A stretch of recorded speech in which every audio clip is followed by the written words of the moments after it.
Des ponts ont été construits sur des fondations solides lors de la soirée de projection intitulée « Déconstruire la peur pour construire les ponts » organisée par Bell Africa Media TV.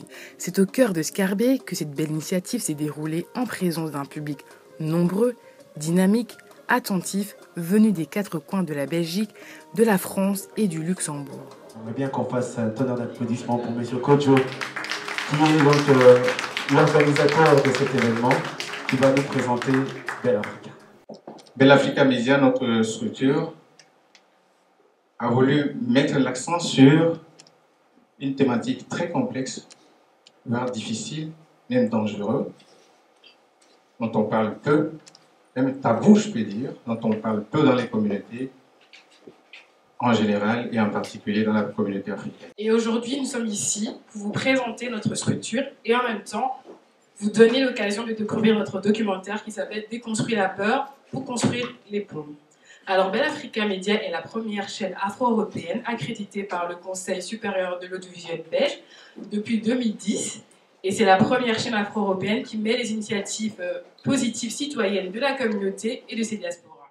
Comme chemin de la cohésion sociale, ici à Scarbeck, nous avons énormément de communautés, énormément de nationalités, énormément d'origines. C'est un défi de tous les jours que tout le monde puisse vivre ensemble.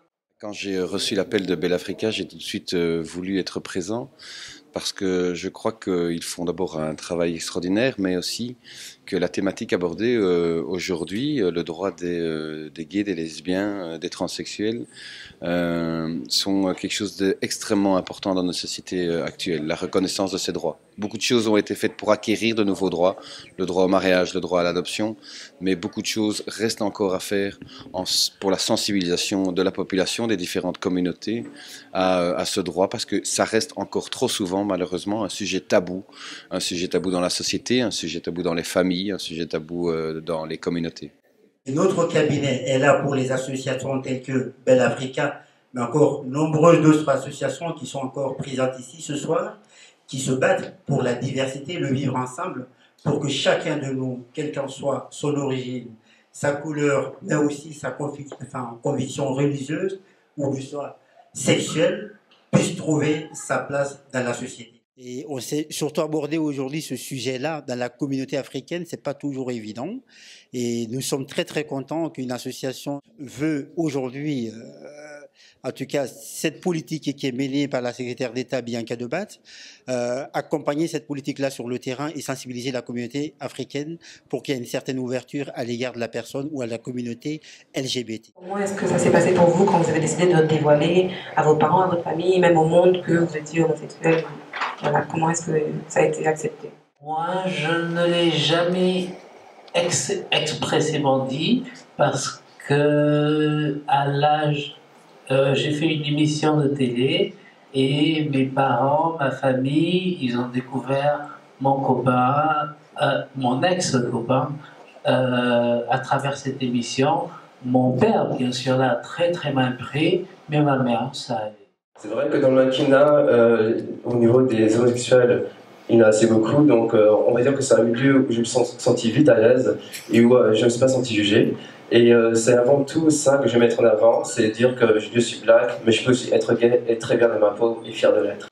Le débat doit arrêter de se restreindre à la sexualité. C'est un faux débat, même si ça reste une nécessité, que je respecte profondément les gens qui font leur coming out, et je comprends que ce soit un besoin, mais je dénonce catégoriquement le fait que ça le soit encore aujourd'hui. Je suis ravie d'être là, hein. C'est une belle initiative, cette soirée organisée par Bell Africa. Moi je suis là en tant que maman d'abord, parce que je trouve que c'est quelque chose qu'il faut changer déjà dans l'éducation, dans les croyances, changer le regard qu'on porte sur nous et sur les autres. Et je suis là en tant que journaliste qui aime donner la parole aux personnes inspirantes pour nos générations actuelles et futures.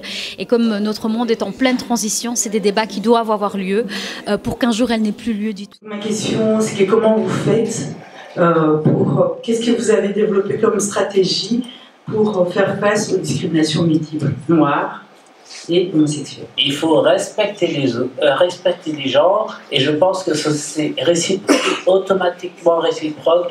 Quand on respecte quelqu'un, la personne nous rend ce respect. Donc je pense que c'est la solution. C'est ainsi qu'à la fin de la projection du documentaire que le public a eu droit à plusieurs animations, notamment l'initiation à la danse afro-cubaine menée par un pas de maître de la talentueuse Carilla de Cuba et du groupe Echouladé.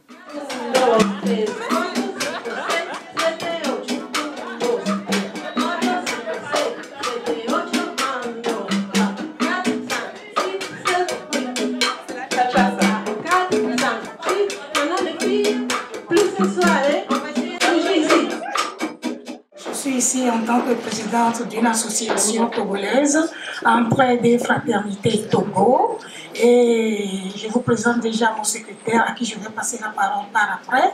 Monsieur Babacar, vraiment, je vous dis, vous avez tellement de courage et ça m'a vraiment touché. Merci beaucoup. Des gens comme vous, il en faut beaucoup pour que le monde puisse avancer. J'ai écrit quelques mots dernièrement, j'ai dit voilà, je ne sais pas écrire, je ne sais pas lire. Mais j'ai le privilège de penser. J'ai dit ton écrit est le reflet de ma pensée et ton invention, le reflet de mon imagination. Il faut vraiment démystifier cette histoire d'homo par rapport à nos enfants.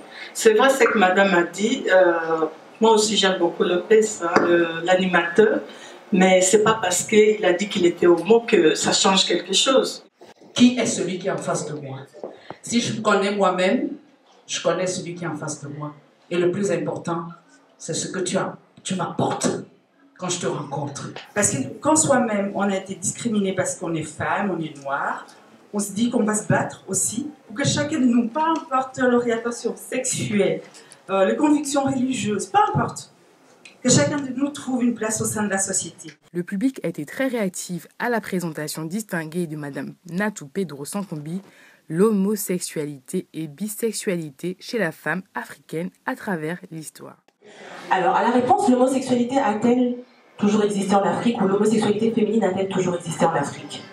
Je pense qu'il serait absurde de penser que cette pratique n'a jamais existé en Afrique. C'est comme si vous venez à dire que le vol n'a jamais existé en Afrique. Ça m'a vraiment choqué que certains de nos frères, parfois, ils deviennent homosexuels par besoin d'argent. Ça, c'est quelque chose qui m'a fait très mal au cœur. Je me dis, est-ce que ceux de la communauté LGBT, je pense, pensent aussi à ces gens-là? Est-ce qu'il faudrait agrandir la communauté pour être fort, ou alors on peut aussi aider ces gens pour dire que non, votre orientation, ce n'est pas ça. Revenez, c'est que vous êtes en vrai, comme il y a quelqu'un qui a dit, on doit d'abord se connaître soi-même.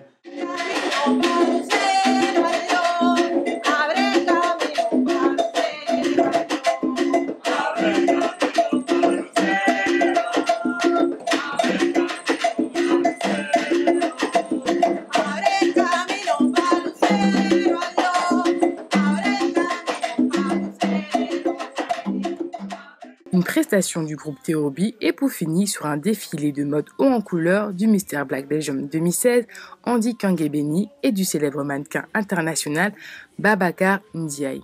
J'ai 26 ans, je suis venu ici avec ma maman parce qu'on partage en ce moment des événements culturels et j'ai vu que Genre Pluriel soutenait cet événement-ci. Et j'ai lu la description et ça m'intéressait, le sujet m'intéressait et tout ce qui touche à la culture et aux discriminations, aux oppressions, tout ça, c'est des sujets qui m'intéressent et j'ai trouvé l'événement très intéressant. Je suis une femme de la diaspora et je milite aussi comme vous pour déconstruire les peurs, pour construire les ponts, pour permettre un mieux vivre ensemble. Donc, c'est pour ça que je suis là ce soir.